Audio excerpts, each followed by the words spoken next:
pas me restreindre à une couleur de rap, ce combat, le rap d'avant, le rap de... Ça reste de la musique, ça évolue. Aujourd'hui, j'aimerais avoir la force d'un Michael Jackson qui arrive encore à faire danser. Tu vois, des petits qui rentrent dans du Michael et qui sont fans de Michael. Ou tu vois, ou Bob Marley, il a ce truc-là aussi. Non, la musique, c'est intemporel. Donc oui, j'aimerais bien durer le plus longtemps possible. C'est bien ça. Il y a un matin, on s'est réveillé et bim, 40 piges. Comment ça va les Quadras? Bienvenue dans votre univers, bienvenue dans Quadra. Ensemble, on va parler des joies et des galères de la quarantaine. Vous savez, cette période où vous vous rendez compte que ce qui prend plus de poids que vous, ce sont vos responsabilités. Donc faites une pause dans le Quadra Univers, lâchez les biberons, lâchez les applis de rencontre et bienvenue dans Quadra.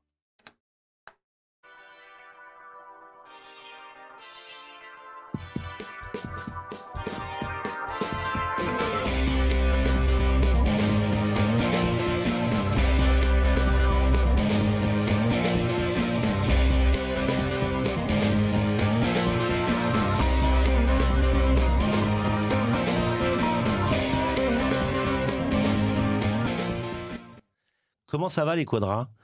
Aujourd'hui, je reçois une voix incontournable du rap français et je dois même avouer que c'est celui qui m'a fait découvrir le rap à l'adolescence. Avec Ministère Amer, puis en solo, en passant par le Secteur A et Bisso na Bisso, il a marqué les années 90 et 2000 avec des textes forts, engagés et une vraie empreinte générationnelle. Pour beaucoup de Quadras, ces morceaux font partie de leur playlist. Je suis vraiment heureux de recevoir Passy. Passy, bonjour, comment vas-tu? Salut à toi, comment vas-tu? Ça va, écoute, moi je suis très heureux de te recevoir. Merci. Ça fait depuis ce matin que je crois que j'ai l'instru des Flammes du Mal qui me tourne dans la tête depuis ce matin. Tu viens de sortir un album, bande originale, un retour un peu au rap d'avant ou... On mélange, c'est très éclectique, il y a des sons qui sonnent un peu rap avant, il y a des sons très très actuels avec des... C'est ce que je veux un peu développer sur cet album, c'est... c'est 3-4 décennies de rap. Le rap, c'était bien avant, c'est bien aujourd'hui, ce sera bien demain, ça dépend qui est derrière le micro. C'est un peu ce qui m'a étonné d'ailleurs en écoutant l'album, c'est qu'il y a des sons, hyper actuels. Ouais, parce que je pouvais... Tu sais, quand t'as tant d'années de rap, de passion de rap, tu peux pas dire j'aime que le boom bap ou il y a pas un truc que t'as aimé l'année dernière ou ainsi, c'est pas possible. Donc moi aussi, je voulais pas me restreindre à une couleur de rap, ce combat, le rap d'avant, le rap de... Ça reste de la musique, ça évolue. Aujourd'hui, j'aimerais avoir la force d'un Michael Jackson qui arrive encore à faire danser. Tu vois, des petits qui rentrent dans du Michael et qui sont fans de Michael. Ou tu vois, ou Bob Marley, il a ce truc-là aussi. Non, la musique, c'est intemporel. Donc oui, j'aimerais bien durer le plus longtemps possible. C'est bien ça. Il y a toutes les générations dans tes concerts? Dans mes concerts, oui, commence à y avoir la dernière tournée quand on fait l'âge d'or ou quand on fait Ministère Amer, on se retrouve avec des parents d'une quarantaine d'années, des Quadras, qui viennent avec leurs enfants de 20 ans et qui leur voilà, c'est ça que j'ai écouté, moi, voilà, là, et ils sont dans une... ouais, voilà, ton rap, c'est ça, moi, mon rap, c'est ça. Voilà, ça a toujours été comme ça, même nous, quand on est arrivé avec le rap à l'époque. Les gens nous parlaient de l'époque du rock, de l'époque des yéyés. Maintenant, on disait non, nous, c'est le rap. Ça a toujours été comme ça. Quand tu regardes ton parcours aujourd'hui, est-ce que tu réalises que tu fais quand même partie de la bande-son de beaucoup de Quadras? Oui, ça me fait plaisir, ouais. Ça me fait plaisir, mais c'est parce que on a commencé aux premières heures du rap. C'est un peu ce qu'il y a dans le début. Je commence l'intro de l'album avec ça, dans le morceau Ma Vie. Je jette un couplet d'un rap de Radio Nova à l'époque. Mais en plus, c'est ce qui m'a marqué quand j'ai écouté l'album. T'as fait une intro, et ça, c'est très rap 90-2000 de faire des intros. Une outro. J'ai pas fait de prélude. Non, j'aurais pu faire une interlude ou une interlude ou un truc comme ça. J'ai failli, mais même l'intro au début, je me suis dit je le place en interlude ou allez, j'ai dit intro. J'ai hésité un moment, mais faut rester aussi, faut garder aussi notre façon de voir le rap. Ouais. Il y a la façon des jeunes, on peut s'en inspirer, mais il faut ramener quelque chose. Si je ramène un truc où on dirait que j'ai 20 piges dedans, même mes gosses ou mes neveux vont me dire papa, t'es gênant. Donc il faut assumer, il faut venir avec sa vision du hip-hop, sa vision du rap. Et voilà, moi je voulais m'amuser, je voulais m'éclater, surtout je voulais pas qu'on me mette des barrières. Le rap c'est comme ça, hein. Je fais ce que j'ai envie, un son nouveau, je peux y aller avec un tel, ça reste du rap, quoi, ça reste de la musique. En plus moi je suis un peu très connu pour mélanger des cultures, mélanger des trucs, etc. Bisso et les Tentations, c'est deux trucs différents, rien à voir. Ou les Dealers 2, ou des... Voilà. J'ai toujours quelques secrets derrière ces mélanges-là. Donc oui, je voulais pas me retrouver bloqué dans un truc. Est-ce que tu te souviens du moment où vous avez compris avec Ministère Amer que vous alliez faire quelque chose de plus grand que vous. Ministère amer, ça n'a pas explosé d'un coup. Ouais. C'est monté petit à petit. Ce qu'on voyait, c'était que le premier concert, en fait, il y a peut-être que 50 personnes. Mais le concert d'après, il va y en avoir 60, celui d'après 70. Donc on savait que ça montait. Vu qu'on parlait, on aimait dire tout haut ce que beaucoup pensent tout bas. Bah oui. Donc on correspondait à énormément de gens. Et donc on savait que ça allait prendre, plus les gens allaient connaître, plus les gens allaient se rendre compte de notre folie ou de notre folie créatrice aussi. Des messages qu'il y avait dedans, de l'engagement. C'était provoquant. On posait des questions, en vérité. Entre 15 et 18 ans, tu dis waouh. Et après, un des problèmes quand tu fais ça, c'est que on ne voit que le côté provoquant, militant, piquant, au lieu de voir aussi le côté artistique. Donc, nos albums solo, quand on y a réfléchi avec Stomy, c'était aussi pour développer le côté artiste solo et artiste aussi. Faire autre chose que dans du Ministère amer. Si dans nos solos, on faisait la même chose que Ministère amer, ça ne servait à rien de faire des solos. Quand tu réécoutes Sacrifice de poulet aujourd'hui, l'instru derrière, elle est hyper rock. Tu vois, c'est là où, comme tu dis, c'était travaillé, quoi. C'était pas que du texte. Ouais. C'était des productions de Getch, c'est vrai qu'on allait piocher dans énormément de trucs différents. On voulait se différencier aussi des prods forcément US. On voulait proposer quelque chose qui nous ressemble. Donc on pouvait sampler du hard, on pouvait sampler, on pouvait sampler du Mano Dibango aussi on commençait déjà à avoir cette notion de les sampler autre chose que de la soul américaine, parce qu'on savait que sur ce terrain, les Américains étaient plus forts que nous. Il fallait qu'on ramène aussi notre touche. Même, tu vois, c'est l'état d'esprit qui a même poussé à faire Bisson à Bissot, quoi. Et justement, à cette époque-là, alors il n'y avait pas que vous, c'était de manière un peu plus générale, mais il y avait une certaine forme de colère et de contestation dans les textes. Tu vois, quand je réécoute des titres, je prends ton exemple à toi. Quand je réécoute Les Flammes du Mal ou Émeute, t'avais un côté très en colère. Émeute, il est quand même très parlant et il est bizarrement toujours d'actu. Parce que ça vient même humainement, ça vient d'une incompréhension personnelle. Une incompréhension, comment ça se fait quand il y a des bavures policières, que ça soit pas forcément reconnu en tant que tel, ça soit masqué, que quand on arrive à des émeutes, et en même temps on alertait, on se disait, mais vous vous rendez compte que si les jeunes demain ne croient plus en la justice, ils vont faire n'importe quoi.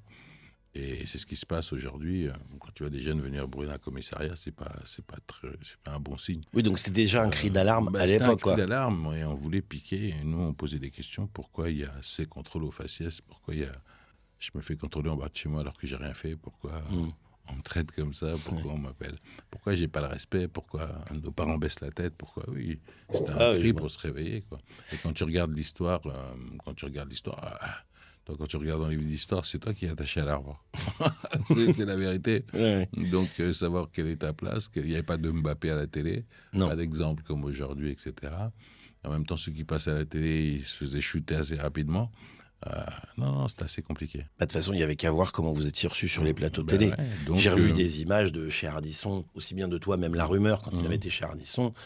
Tu sens que vous n'osez pas, vous êtes limite timide. Je ne sais pas comment ça se passait en coulisses. C'était pas un terrain conquis. Aujourd'hui, les gens sont peut-être plus habitués au téléphone, à l'image, etc. Nous, on arrivait sur des plateaux télé, des plateaux qu'on ne connaissait pas, avec des gens, tu ne sais pas s'ils sont avec toi ou s'ils sont contre toi. Ou là, pour montrer, tiens, les phénomènes, tiens, voilà la belle musique.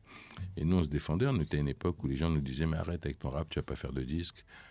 Ou le rap, c'est pas de la musique.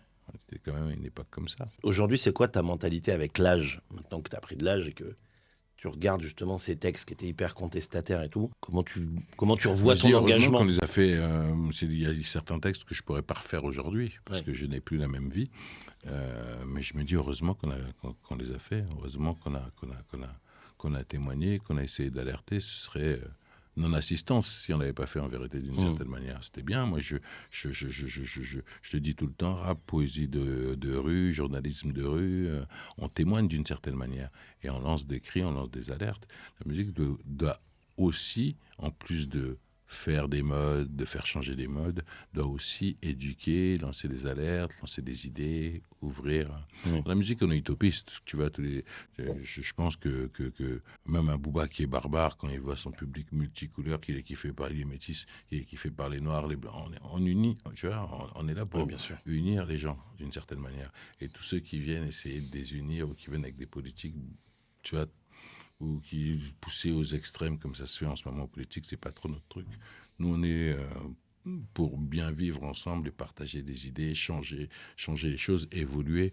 En fait, ce qu'il y a dans le fond, c'est le bien-être pour un maximum. Ouais. C'est ce qu'on aime, nous, en tant qu'artistes. On est peut-être un peu utopiste, c'est ce qui nous permet aussi de créer. C'est ça. Mais tu vois, même l'artiste qui est le plus hardcore, tu regardes bien, il est hardcore, il y a bien une raison pour laquelle il est hardcore. Oui, bien sûr. Oui, c'est pas juste pour faire du buzz, quoi. Exactement, et tu remarqueras, j'ai toujours cette phrase-là aussi, où ceux qui font les meilleures chansons d'amour, c'est souvent les chanteurs de hard Ah bah oui. ou les chanteurs hardcore. Bah, regarde Metallica avec Nothing Voilà. Else Matter, tu vois. C'est... Voilà, même Guns N' Roses Bien ou sûr. autres, leurs chansons d'amour, elles sont terribles. Évidemment. Et donc, à force de... Quand tu cries la haine comme ça, c'est parce que tu as besoin d'amour aussi. Moi, je le dis, hein, même, je dis souvent, moi, je dis aux politiques, je dis tout le temps, il faut donner de l'amour aux petits frères, il faut donner de l'amour aux jeunes de quartier qui soient... Comme si c'est des jeunes qui sont nés en France, c'est des jeunes qui sont français. Ça peut être des jeunes qui vont défendre les couleurs du drapeau demain. Il faut leur donner envie, il faut les responsabiliser, il faut leur dire ouais, c'est à vous, vous êtes là. Qu'est-ce que t'apportes? Ouais. Peut-être que les choses changeront si on arrive à mettre ça dans l'esprit de nos jeunes, qui sont d'abord de leur quartier. Après, ils se souviennent de leur pays d'origine. Certaines n'y sont jamais allés. Oui, et après, quand l'équipe de France gagne, ils sont français. Ouais. Non, mais c'est la vérité. Bah, bien et sûr. parce qu'on les intéresse pas, on les met... Je sais pas, c'est important, je trouve. Bah, tu vois, tu parles d'amour. Ton amitié avec Stomy, elle a beaucoup compté. Qu'est-ce qui vous lie encore aujourd'hui, au-delà de la musique? Est-ce qu'il n'y a qu'une seule chose qui nous lie? Est-ce J'imagine que non. Est-ce qu'après tant d'années, on peut trouver... après tant d'années, je peux pas répondre à juste une question. On est lié par notre histoire, par la fraternité, par le fait de se respecter l'un l'autre, par le fait de savoir que dans l'histoire, notre union nous a permis de passer des barrières. On est parti de rien ensemble, on a rêvé, on a créé. Quand tu nous installes, on a des grands frères dans le secteur A, mais par rapport aux artistes de secteur A, on fait partie des grands frères. Notre groupe Ministère Amer a compté beaucoup pour énormément de gens dans le rap ou même dans le 9-5 ou même pour notre famille, pour le secteur A. Parce qu'on a créé secteur A avec tout Kenzie, Bouboul, Getch. On a pu installer le 95 dans l'histoire du rap en France, dans l'histoire de la musique. Non, qu'est-ce qui nous lie à Stomy, tu veux? Non, parce que tu sais, je peux continuer encore pendant des heures. Oui, bah, tant mieux, mais c'est tu bon. vois, non, mais c'est pour ça que je peux pas avoir qu'une seule réponse. Ça fait quoi? Ça fait On a des 35 liens, ans que vous vous connaissez. Mes frères et sœurs le connaissent, je connais ses frères et sœurs. Sa maman m'accueillait chez lui quand j'avais nulle part où aller. Elle me disait, tu dors ici. Si on habitait ensemble, premier appartement, il pouvait venir dormir dans ma chambre en cité U. Je sais pas. Il y a trop d'anecdotes, ça peut être. Oui, encore ça, c'est les plus cool. Ouais. Tu vois. Parce que oui, j'étais tombé sur une interview où vous racontiez comment vous êtes connus. On s'embête, on se pique, on se chamaille, on se vanne, on dirait des grands gamins quand on est ensemble. Mais tout ça, il y a toujours ce truc-là de se pousser pour se challenger. Ouais. Tu vois, ce truc-là, on l'a toujours. S'il y en a un qui merde, l'autre, il va venir. T'as merdé, on va se foutre de l'eau. Non, mais dans le but de te faire progresser. De faire progresser. Et après, des fois, tu dis, non, tu m'as tué sur ça. Faut que je fasse mieux que toi la prochaine fois. Tu vois, on est dans un truc comme ça, à rigoler, on rigole, on en rigole, on en joue. Et on a cet état d'esprit-là aussi avec le secteur A. Ouais. C'est ce qu'on appelle la douane, où quand on n'est pas bon dans notre couplet au vu des autres, qui ont aussi énormément d'expérience. Tu te rends compte, tu te retrouves en studio avec Nagmaron, Arsenic, Stomy, même quand il y a Doc Gynéco, c'est plusieurs années de route et plusieurs expériences, plusieurs lignes écrites, combien de kilomètres de rimes. Donc ton couplet, il a intérêt d'être bon, tu vois, que ce soit dans le biseau ou... Ouais. C'est ça qui est rigolo, c'est que autant vous avez tous fait des carrières solo, et autant on ne peut pas vous dissocier du secteur A. Tu vois ce que je veux dire? Vous êtes à la fois vos carrières solo et vous êtes à la fois le secteur A pour tout le temps, en fait. Ouais, c'est indéniable, c'est ce côté famille nombreuse, quartier nombreux. Ouais. Tu peux être tout seul là, mais il y a un moment, tu rentres dans ta famille. Ouais. Mais c'est ce qui permet aussi de durer, je trouve. C'est ce qui permet d'avoir cette démocratie-là. Tu peux partir faire tes trucs en solo, les autres vont applaudir ou te critiquer, mais ils seront là derrière toi. Et quand tu dois te réunir avec tout le monde, on arrive à tous être là encore tant d'années après. Et ça, c'est merveilleux, quoi.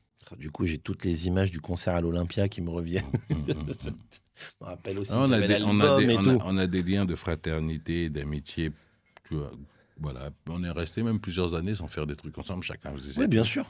Et après, on s'est dit, mais merde, les gars, venez, on se refait un petit truc ensemble. Tu vois, Et à propos du sectorat, il y a eu le décès de Calbo il y a quelques mois.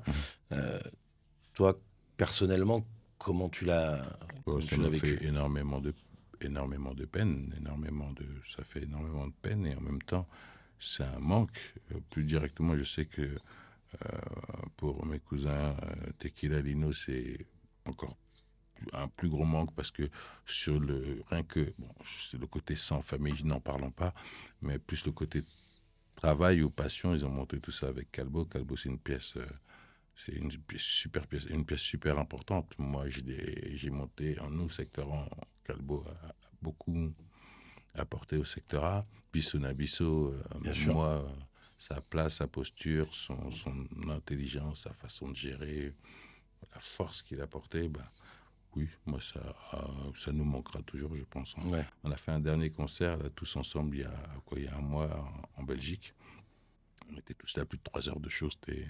Oui, il y a toujours des minutes pour Calbo où on pense à lui, où on projette son image. Je pense que ça soit pour tous les membres du secteur A, on le fera vivre à chaque fois comme on peut, à jamais, quoi. Quand tu repenses au secteur A, à Bisso, à ta carrière solo, est-ce que tu vois ça avec une certaine nostalgie ou fierté, ou même les Fierté. deux? Fierté, avec ça, j'ai pu faire le tour du monde. On a pu faire le tour du monde. Quand je dis j'ai, souvent, bon, c'est bien, c'est mon album solo, mais je l'ai fait en solo, comme je l'ai fait en groupe, comme...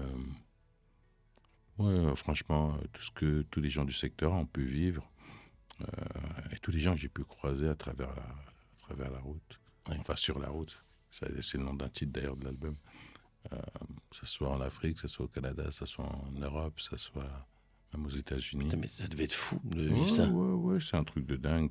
J'ai bossé avec Wyclef, on s'est éclaté à bosser en Afrique, j'ai travaillé avec énormément de grands artistes. Manu Dibango, paix à son âme. J'ai bossé avec Kofi, qui est là. J'ai bossé avec Fali, bossé avec Papa Wampa, paix à son âme. Youssou N'Dour. Ces grands artistes, ils sont monstrueux, ces artistes-là. Youssou N'Dour, des bosseurs. Youssou N'Dour, quand je bossais un peu, je produisais un groupe au Sénégal. Youssou N'Dour, c'est quelqu'un qui, dans une année, a fait 300 concerts à l'année. Donc, c'est quasi les mecs qui font tous les jours. Tous les jours. Il va dans le monde, tu vois, il était pas loin de là. Je ne sais pas si c'est le chiffre exact, mais pas loin de là. Donc, il va, il joue, il prend l'avion, il rentre, il dort le matin, le soir, il va danser. Il a une boîte, je ne sais pas s'il a encore une boîte au Sénégal où il jouait souvent. Il joue avec son groupe, etc. Tout le temps. Voilà, quelquefois, il fait son album traditionnel et de l'autre côté, un album international. Comme ça, il joue au pays et il va jouer. Le mec, il ne rigole pas. Après, il est devenu ministre, etc., etc. Il entre en politique, là, il est revenu dans les affaires, mais même si c'est un businessman, homme d'affaires, homme politique, tout ce que tu veux, mais le taf derrière. Bien sûr. Le taf et je sais pas quoi, le sacrifice pour son art. Tu vois, les gens ne voient pas ça, mais non, même Johnny, tu vois, Johnny. Oui, parce que vous avez fait un titre avec Johnny. Johnny a donné sa vie, Johnny a donné sa vie à la lumière, mais sa vie, c'est du travail derrière, quoi. C'est sacrifice, du travail depuis des années, des anecdotes de fou. Mais c'est marrant. Duré tant d'années. C'est marrant parce que malgré la carrière que tu as eue, on sent qu'à cette époque-là, quand tu les rencontrais, tu devais les regarder comme un gamin. Ouais, je kiffais, je leur disais, et je leur posais des questions. Alors, et on rigolait. Après, on se mettait au boulot, etc. Il y en a, il y en a qui au studio sont monstrueux. Les deux plus fous avec qui j'ai bossé au studio, il y a Wyclef et il y a Khaled. Khaled, c'est un dingue. Il joue de la derboka, tu sais, il y a le son. Bon, qu'est-ce qu'on fait? Oui, je peux faire ça. Après, je peux faire ça. Après, il prend la guitare. Après, il est ouf. Ouais, avec les fossiles, il est comme ça. À un moment, il vient, il rappe. Après, il chante. Après, il prend la guitare. Après, il essaye de faire un truc au piano. Des mecs, tu vois, multi-instrumentistes. Ça n'arrête pas, quoi. Mec, tu as plein de mélodies partout, tu sens les années de taf et d'expérience. Non, ça tue. Bien sûr. Au niveau de ma... Et en plus, j'ai pas parlé de tous les rappeurs avec qui j'ai fait des duos, aussi, avec qui j'ai bossé, entre ceux de ma famille et les autres. Non, je suis vraiment, vraiment, vraiment très content d'avoir pu faire tout ça. Pourquoi il n'y a jamais eu de feat avec, par exemple, la team plutôt NTM? Ben justement, vers la fin, peut-être. Regarde, là, on a sur les seniors, il y a Zoxy quand même. Il y a Zoxy, et puis il y a Sofiane, dans Carton Rouge. Et non, sur Dealer de Hip Hop Rock, j'ai eu un titre avec Cool Chain et Nancer. Ouais, sur Dealer de Hip Hop Rock. Et donc, même maintenant, c'est en grandissant que... Bon. En fait, j'ai l'impression que c'est le public le public crée une espèce de guéguerre. Il n'y a pas que il y a le public qui crée une guéguerre, il y a le public qui compare, il y a Sarcelles-Saint-Denis, c'est 2 villes à côté, il y a les histoires aussi de villes à côté, les anciennes histoires d'un tel qui ne connaît pas, un tel qui n'aime pas. Il y a plein de trucs qui poussent au fait que, je sais pas, on n'a pas réussi à s'entendre, alors que, tu vois, nos gars se connaissaient, tu vois, Kenji connaissait Didier, nous, on le croise quand même, on aurait pu.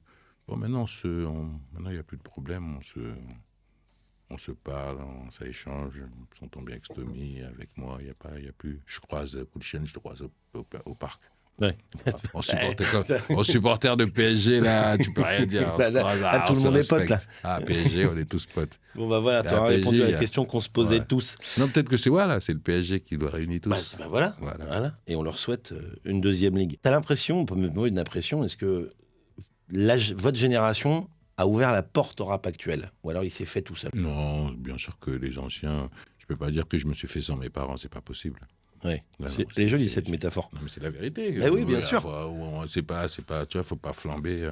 Faut pas aussi enlever la créativité des jeunes. Hein. Les jeunes viennent, ils recréent, ils le prennent, ils le rebouffent, ils le recrachent à leur sauce. C'est ça aussi qui est intéressant. C'est une culture qu'on a poussée, qui s'est tellement développée. Chacun peut venir. C'est ça le hip-hop. Chacun peut venir. Peut montrer sa nouvelle façon de briquer, sa nouvelle façon de rapper. Il y a tellement d'ouverture, en plus avec Internet aujourd'hui, la fenêtre qu'on a sur le monde dans la poche.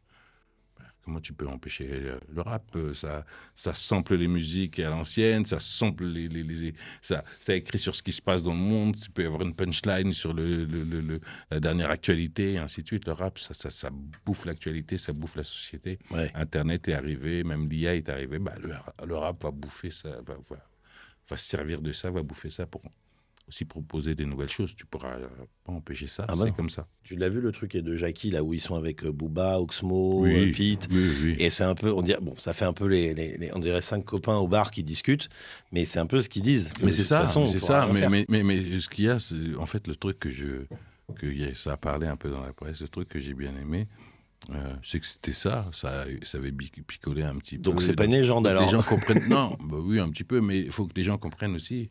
C'est vraiment 5 copains qui font le même taf et qui se retrouvent. Mais c'est 5 potes qui discutent. Ça rigole, ça déborde. Moi, au contraire, je pense qu'il y a plus qui était enregistré et ça a été coupé, etc.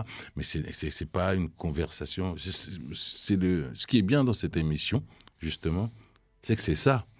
Au contraire, il faut couper. Tu peux pas tout mettre. Quand tu parles avec tes potes, quand tu dis des trucs avec tes potes, il y a des trucs que tu peux pas dire. C'est normal. Tu vois. Et moi, c'est ce que j'ai bien aimé. On a un Booba comme on a... Pas souvent. Moi, j'avais souvent ils se maîtrisent. Ouais. Donc il y en a qui ont critiqué, non, au contraire. Mais en même temps, ce qui soulève en tant que producteur, moi je suis producteur et tu peux pas le nier. Il y a des choses qu'il dit, mais tu le dis comme ça. Mais c'est vrai que c'était, moi quand je suis avec mes potes, c'est pareil. Tes potes, c'est pareil. Il n'y a pas de caméra, filmer, quoi, c'est tout. Oui, on peut pas filmer et mettre. Donc là, ils ont eu les coronets de filmer ça. Et je pense que ça fait du bien. Ouais. Je pense que le hip-hop a besoin de ça, a besoin d'entendre des gens qui ont fait leurs preuves aussi s'exprimer, dire ça déchire, dire c'est naze, dire... on n'est pas obligé d'applaudir et d'être dans une sorte de critique. On peut aussi dire, nous on reçoit, ah non c'est naze, ah non c'est bien, ah non. Tu fais ton truc, t'avances. Et donc cette émission Carédas a fait du bien pour ça. J'espère que tu vas la faire, qu'il va refaire un épisode, Jackie, tu seras dedans quand même. On verra. Ouais, ce serait vraiment bon. Est-ce que ce rap d'aujourd'hui, justement, il manque de ce côté contestataire qu'il y avait avant, et où est-ce qu'il s'est transformé en autre chose? C'est sûr qu'il s'est transformé en autre chose. Il y a encore plus la pieuvre a encore plus de tentacules, on va dire. Mais oui, c'est toujours bien d'avoir un arbitre. Carton rouge, mais qu'est-ce qu'il fout l'arbitre? Qu'est-ce qu'il fout l'arbitre? C'est toujours bien. C'est toujours bien d'avoir des arbitres comme ça qu'on disait, des gens qui viennent un peu douaner. Il y a un phare, tu as vu, il y a toujours un phare. Regarde, sur tous les ports du monde, il y a un phare. C'est pas pour rien qu'il y a un phare, la mer est mouvementée, on sait qu'il y a le phare, quand même, ça aide. Il faut des phares aussi Il faut des phares, je trouve, moi. Ouais, bien sûr. Donc, qu'on soit d'accord ou pas avec le phare, il faut des phares. Mais parce qu'il y a beaucoup de choses qui, à mon goût, peut-être parce que je suis trop attaché à ce que j'aimais avant, et encore aujourd'hui, il y a beaucoup de choses que j'aime. Nous, quand on avait 20 piges, on s'en foutait de ce que les anciens pensent. Ouais. Le seul truc qu'il y a, c'est que dans l'évolution, Il y en a qui déchirent et il y en a qui sont moins bons, il faut réussir à le dire. Ouais. Il y en a qui déchirent, il y en a qui arrivent à faire ça, qui développent des publics de dingue, les mecs qui remplissent Stade de France comme ça. Non, mais c'est oui, pas pour rien, ça veut dire qu'ils ont aussi... toi, tu comprends pas, mais ils ont tout un Stade de France qui les comprennent. Donc je suis devenu un vieux con. Peut-être, non, mais peut-être, non. La bise à mon père. Tout n'est pas forcément bien. Même, c'est pas parce que, je sais pas, l'ancienne chanteuse de pop remplissait le Stade de France que tu devais l'aimer. Non, tout n'est pas forcément bien. Mais il y en a quand même qui déchirent et qui arrivent. Il faut accepter, quoi. C'est bien. Au contraire, applaudir, essayer de comprendre pourquoi, comment. Oui, après, on n'est pas obligé d'aimer, comme tu dis. Quoi. Ouais, t'es pas obligé. Hein. Donc, cette fameuse phrase... Que tu kiffes pas, Renoir, t'écoutes pas, et puis c'est tout. C'est qui l'a sorti en premier? C'est Arsenic ou c'est Booba? Non, c'est Lunatic, ça. Ah, c'était parce que il y a... Attends, ah non, c'est peut-être un sample, parce que dans l'album d'Arsenic... Ouais, ils le reprennent. Ouais, donc, voilà. Ils le reprennent, bien sûr. C'était une phrase, une punchline de Lunatic. Ouais, donc c'est bien Lunatic. On est des kiffeurs de Lunatic. Bah, quel album. Ouais. Dans ce nouveau projet, enfin dans ce nouvel album qui est sorti, bande originale, t'as un morceau qui s'appelle Les Seigneurs du Micro, qui porte bien son nom. Tu réunis quand même des figures historiques du rap. C'était une envie de transmission, petit rappel ou carrément un manifeste dans cet album, tu vois, ça fait plusieurs personnes qui me posent cette question, envie de transmission, envie de... Je voulais déjà faire un truc qu'on n'avait pas fait depuis le passé. Tu vois, Zoxy, Mélophilo, c'est l'école du 92. C'est une école qui a beaucoup influencé le rap. Bien sûr. Le Kung Fu du 92, jusqu'à aujourd'hui, on le mange. Tu vois, après, il y a eu tout ce qui vient du 92 derrière. Il y a le Kung Fu de Marseille. Quand même. Mais moi, de vous revoir ensemble... C'était un kiff. Donc, il fallait un représentant. Roca aussi, le côté Roca, tu vois, une légende. Après, dans ma famille, bien sûr, j'ai les deux balles avec le côté ménage à trois qui représentent un peu ça. Papillon, la clinique et Negmaron. Bon, Negmaron, le regard. Ça reste Negmaron. Tu te sens encore rebelle aujourd'hui? Je sais même pas si c'est me sentir rebelle ou... Je sais même pas si... Ou très engagé comme tu l'étais. Moins engagé. Mais dire la vérité, je sais pas, moi je me dis que dire la vérité, est-ce que c'est être si engagé que ça? C'est juste mettre les points sur les i et les barres sur les t et dire, tu vois. Moi, engagé, c'est dire des choses qui touchent la société ou dire des choses qui vont pas plaire à certains parce qu'ils le cachent ou ils veulent pas l'entendre. Oui, ça m'arrive. Ouais, ça m'arrive régulièrement. Pas que dans le rap. En interview ou c'est la somme, enfin j'essaie d'être le plus vrai possible. Parce que de parler, de mettre de l'amour dans tout ça. Parce que de l'amour, tu vois, de percer les abcès, d'essayer de réduire les fractures en s'expliquant les uns les autres, en essayant de montrer les points de vue des uns des autres, je pense que c'est bien. Il n'y a personne qui le fait aujourd'hui. Nous, on le fait. Vrai, hein. Les artistes, nous, ce qui est bien, c'est qu'on le fait quand on réunit des gens dans une salle de concert.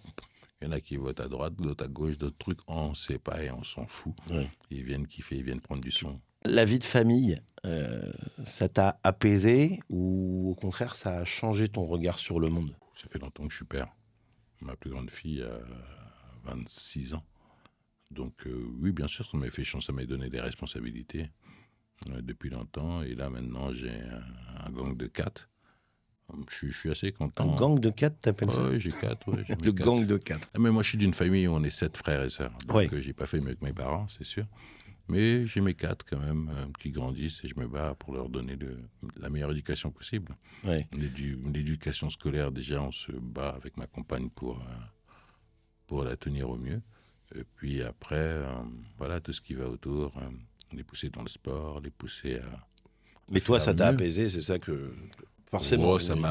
Ça donne des responsabilités. Aujourd'hui, à l'âge que t'as, je veux dire. Oui, ça m'apaise, bien sûr, oui. Ça te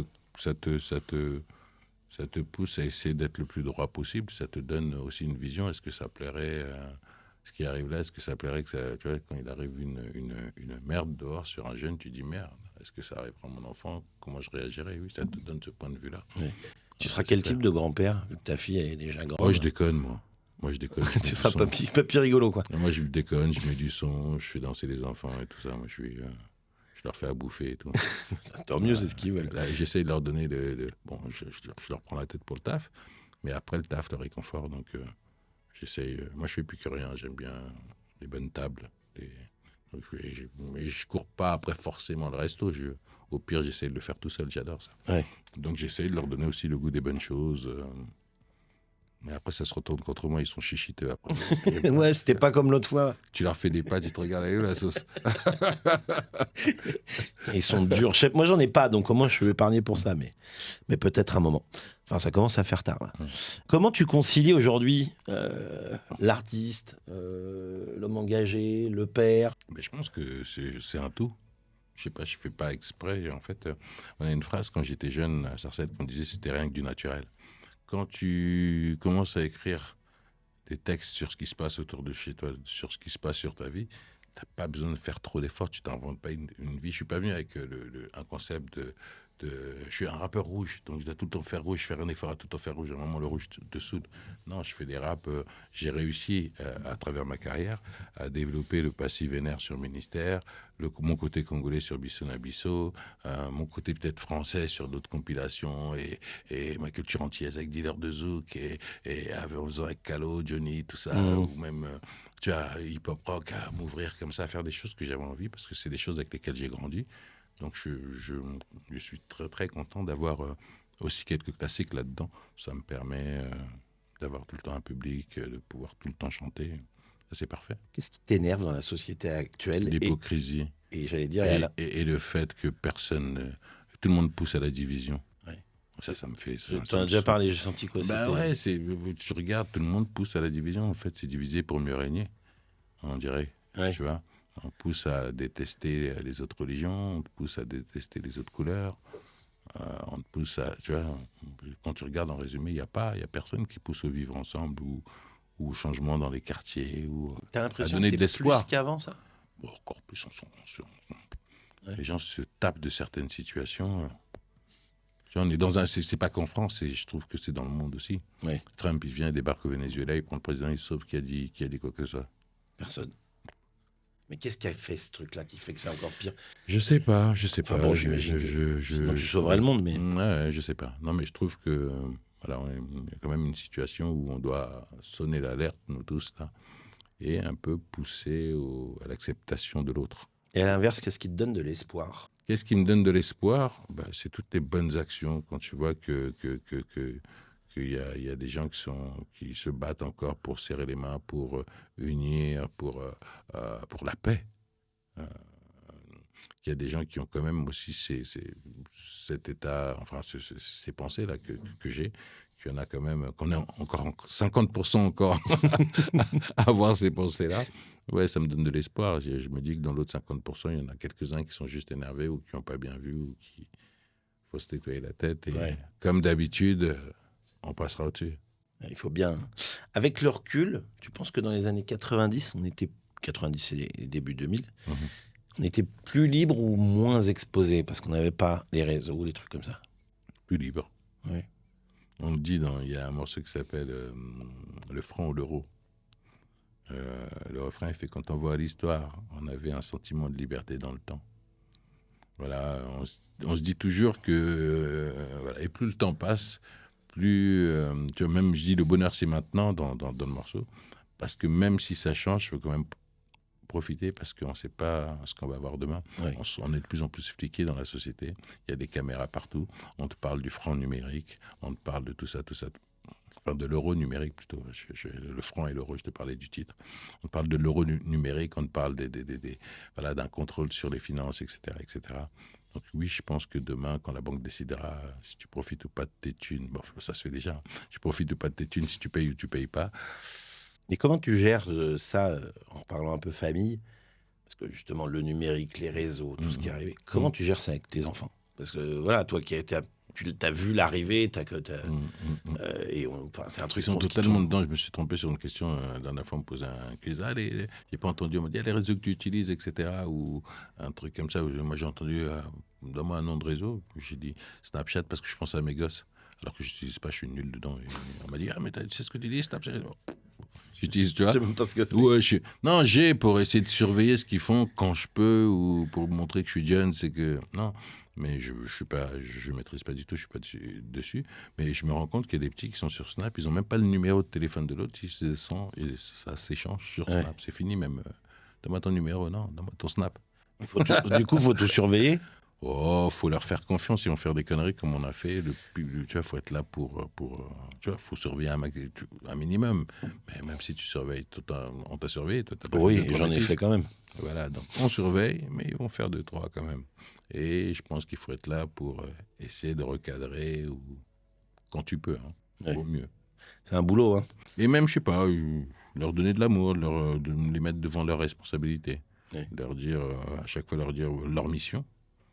Et leur dire, voilà, moi, ma mission pour toi, c'est ça. Toi, ta mission, vas-y, bats-toi pour ça. Si tu n'y arrives pas, tu me dis, on voit comment on fait. Faut essayer d'être derrière eux. Moi, je ne les pousse pas à suivre ma voie, moi. Ouais. Non, je les pousse à trouver la leur et à y aller à fond. Oui, s'il y en a un qui n'a pas envie de faire de rap, il Ah fera non, pas de non, rap, non, de toute hein. façon, je les pousse même pas dans le rap ou dans quoi que ce soit. J'essaie de trouver ceux qui veulent faire. Il y a la scolarité qui va avec. Et puis après, de les pousser au mieux, de les suivre au mieux dans ce qu'ils ont envie de faire. Mhm. Alors, ce sont mes enfants, mais ce ne sont pas moi. Non, mais c'est une belle phrase, celle-là. Bah oui. Non, mais c'est bien. Si tu pouvais parler au Passy des années 90, qu'est-ce que tu lui dirais aujourd'hui? Oh, je te préviendrai sur 2-3 contrats que j'aurais dû négocier différemment. Tu vas passer sur le grill des quadras, comme tous les invités. C'est 5 questions rapides sur Vas-y. nos souvenirs d'enfance. Ça va me rappeler un peu le premier couplet de 79 à 97. Le goût d'un bonbon de ton enfance qui te manque. Oh, j'aimais les caramels, ou j'en mange toujours de temps en temps. Je calme maintenant parce que ça y est, il faut calmer les bonbons. Ou l'arlequin. L'arlequin. Ah, ça me le sort souvent, l'arlequin. Ouais, l'arlequin, c'était le bonbon de l'époque. Il y a une passion arlequin. Non, parce que les couleurs de l'arlequin, tu vois, il y a du vert, du jaune, du truc. Tu vois, tu le manges, il dure longtemps dans la bouche. Ah, Non, c'était l'arlequin, il était- acide, je me rappelle, ça faisait Ouais, limite mal à la langue. l'arlequin. L'émission de ton enfance qui a disparu et qui te manque. Je sais pas si elle me manque, mais l'émission de mon enfance, on va dire, on va big upper le Club Dorothée. Ouais. Parce qu'ils nous ont menés les premiers mangas, tous les petits se butent au manga aujourd'hui, mais nous, les premiers On les a connus. mangas. Dorothée, d'ailleurs, j'ai vu qu'elle est remontée sur scène. Ouais, et de temps en temps. de toute façon, dès qu'elle C'est annonce bien, un concert, mais- elle fait full. C'est Génération Quadra. Qu'est-ce que j'aimerais la recevoir. Un truc que disaient tes parents qui te saoulait, mais que t'appliques malgré toi aujourd'hui. De ranger ma chambre. Elle est propre? J'étais à l'internat. Ah oui. Et je fais toujours au moins mon lit, un peu comme les militaires. Là. Ah ouais, bien carré, bien J'essaie comme il faut. de l'appliquer avec mes enfants, mais Oui. souvent ils sont relous.